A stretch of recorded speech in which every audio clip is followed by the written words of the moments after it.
કરીશું સાબરકાંઠાની। સાબરકાંઠા જિલ્લાના તલોદ અને પ્રાંતિજ વિસ્તારમાં આંતરરાજ્ય સાયબર છેતરપિંડી મામલે સઘન તપાસ કરીને 4 મુખ્ય આરોપીઓની ધરપકડ કરી છે।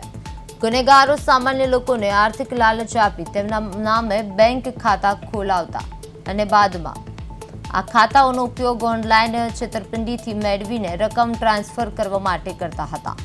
તપાસમાં સામે આવ્યું છે કે અત્યાર સુધીમાં 73 લોકો સાથે આ પ્રકારની છેતરપિંડી આચરવામાં આવી છે। આ કૌભાંડમાં 15 બેંક એકાઉન્ટ્સ દ્વારા અંદાજે 35 લાખ રૂપિયાની રકમની હેરફેર થઈ હોવાનું બહાર આવ્યું છે। પોલીસે આ કૌભાંડમાં સંડોવાયેલા 14 અન્ય આરોપીઓને પકડવા માટે તપાસ તેજ કરી છે।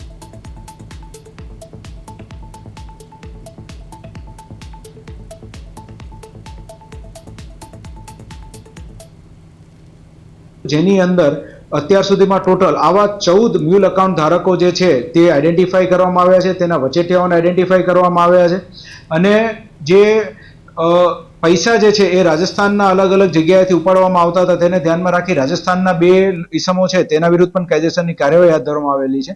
આમ ટોટલ 20 આરોપીઓ વિરુદ્ધ કાયદેસરની કાર્યવાહી હાથ ધરવામાં આવેલી છે। આ તમામ મ્યુલ એકાઉન્ટ જે છે એમાં ટોટલ ટ્રાન્ઝેક્શન્સ આપણે જોઈએ સાયબર ફ્રોડના ટ્રાન્ઝેક્શન્સ તો 32 લાખ રૂપિયા આ 22 અલગ અલગ મ્યુલ એકાઉન્ટ છે 16 અલગ અલગ લોકોના છે તેની અંદર આવેલા છે અને એની અંદર જે સાયબર ફ્રોડની અરજીઓ છે એ 74 જેવી છે અને એ 74 અરજીઓમાં 5.5 કરોડથી વધારેના સાયબર ફ્રોડના ટ્રાન્ઝેક્શનો થયા।